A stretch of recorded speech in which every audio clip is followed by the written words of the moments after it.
तो स्टूडेंट्स, ई लेक्चर की श्रृंखला में आज हम बात करेंगे साउंड इंसुलेशन की।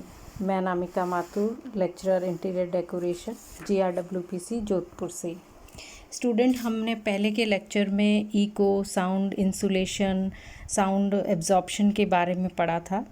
आज हम पढ़ेंगे साउंड इंसुलेशन को विस्तृत रूप से।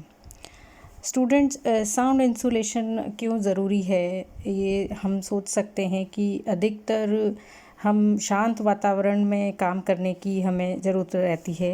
शोर का मानव की कार्य क्षमता पर बहुत बुरा प्रभाव पड़ता है। शोर में मानव में मानसिक तनाव रहता है तथा बेचैनी का अनुभव होता है।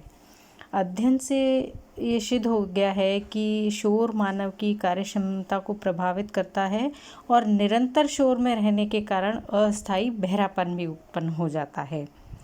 तो पहले हम समझते हैं कि साउंड इंसुलेशन और एब्जॉर्प्शन में क्या फ़र्क है, इसकी तुलना कैसे करें।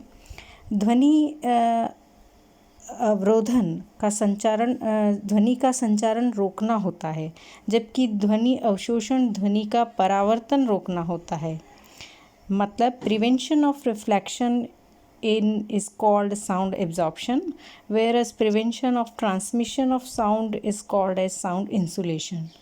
इसलिए ध्वनि और ध्वनि अवशोषण में बहुत अंतर है तथा अच्छी तरह से समझ लेना चाहिए कि एक कमरे से दूसरे कमरे तक ध्वनि जाने में या विभाजक दीवार के एक तरफ से दूसरी तरफ ध्वनि जाने में हुई कमी ध्वनि रोधन है।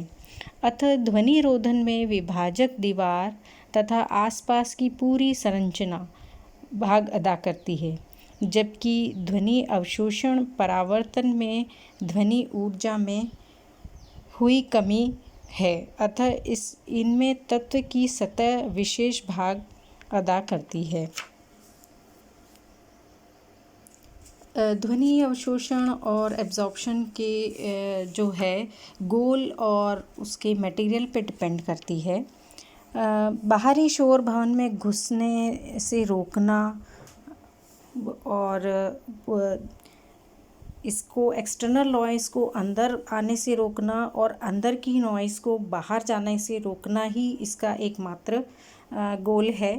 तो इसको रोकने के लिए हम साउंड एब्जॉर्बिंग मटेरियल्स का यूज़ करते हैं, जो भवन कक्ष के या भवन के अंदर की आवाज़ को अंदर ही रोक के रखती है, ब्लॉक कर देती है, बाहर नहीं जाने देती तथा बाहर की आवाज़ को अंदर आने से रोकती है या ब्लॉक करती है।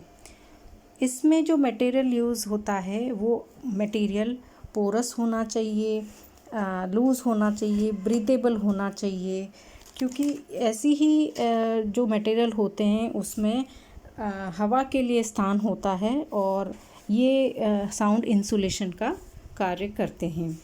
साउंड इंसुलेशन का और एब्जॉर्प्शन का कार्य करने के लिए ऐसे ही ब्लॉक बोर्ड, प्लास्टर की भी यूज़ में लिए जा सकते हैं।